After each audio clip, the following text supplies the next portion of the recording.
মাথায় রাখতে হবে আওয়ামী লীগ কোনো রাজনৈতিক দল না। ডিসেম্বরের কথা তো আমরা বলি নাই, আপনি বলেছেন ইউনূস সাহেব জাতির সামনে ডিসেম্বরের কথা। আমরা বলেছি আপনারা সেই ওয়াদা আপনি রাখেন, আমাদের মুখ থেকে ডিসেম্বরের কথা আসে না। আজ আপনি বলছেন আপনি সংস্কার করবেন। কিসের সংস্কার? এনসিপি কে ক্ষমতায় আনার সংস্কার? আজকে ডক্টর ইউনূস সাহেবকে একটা কথা বলতে চাই আমরা। ইউনূস সাহেব, আপনার ক্ষমতার উৎসকে, আপনার ক্ষমতার উৎস জনগণ। যেহেতু সংসদ নাই, আপনার ক্ষমতার উৎস আমরা, রাজনীতিবিদরা, সুশীল সমাজরা, ব্যবসায়ীরা। আজকে আপনি যে সংস্কারের কথা বলছেন, সাধারণ মানুষের কি সংস্কারের একটা প্রস্তাব আপনি নিয়ে আসছেন?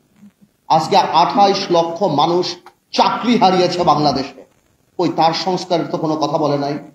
আজকে ব্যবসায়ীরা হাহাকার করতেছে, এনবিআর দিয়ে এবং বিভিন্ন সংস্থা দিয়ে তাদেরকে শেষ করে ফেলাচ্ছে, গার্মেন্টস বন্ধ হয়ে যাচ্ছে, ওই তাদেরকেও কথা বলার কোনো জায়গা নাই। আজকে নূর এখানে বসা, নূর জানে ইউনূস সাহেব যখন ক্ষমতায় আসছিল, আমরা প্রথমেই যে বলেছিলাম আপনি রাজনৈতিক বা জাতীয় সরকার করার দরকার নাই, তবে অন্তত পক্ষে আপনি 4-5 জন উপদেষ্টা নেন যাদেরকে মানুষ চিনে, যারা মানুষের সাথে আপনার মাঝখানে যে দূরত্বটা সেটা বোঝাতে পারে। কিন্তু আপনি আমাদের সেই কথা শুনেন নাই।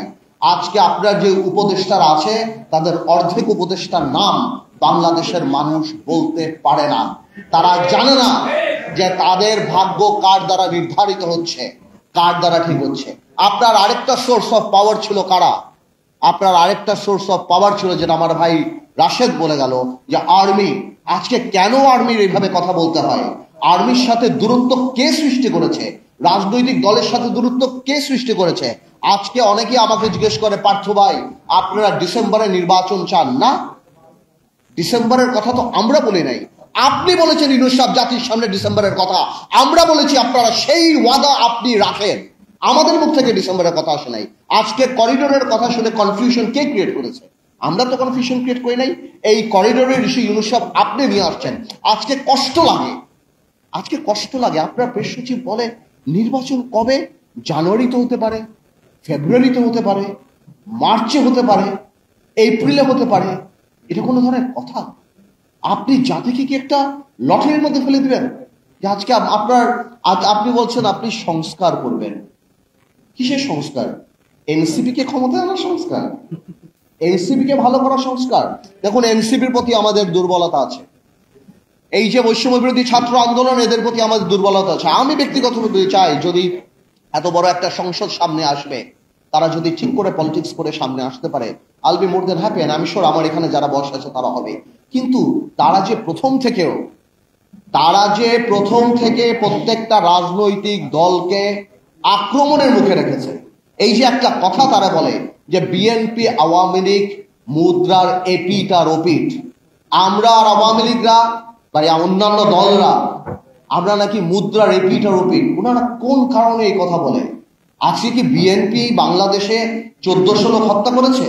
বিএনপি কি লক্ষ কোটি টাকা পাচার করেছে? বিএনপি কি 3টা জাতীয় সংসদ নির্বাচন, দিনের নির্বাচন রাতে করেছে? মাথায় রাখতে হবে আওয়ামী লীগ কোনো রাজনৈতিক দল না। Awami League is a criminal enterprise. BNP আর আমরা রাজনৈতিক দল। আজকে বিএনপিকে আমি ধন্যবাদ জানাই যে বিএনপির মতো এত বড় একটা রাজনৈতিক দল, হয়তো ইলেকট্রাল রেটে আমরা ওরকম ইম্পর্টেন্ট নাও হতে পারি, কিন্তু রাজনীতিতে হয়তো আমরা রেলিভেন্ট। আজকে বিএনপি 31 দফা করার সময় আমাদের সাথে কথা বলেছে, আমাদের কাছ থেকে অনেক ধরনের অ্যাডভাইস দিয়েছে। এই পদক্ষেপকে আমরা স্বাগত জানাই।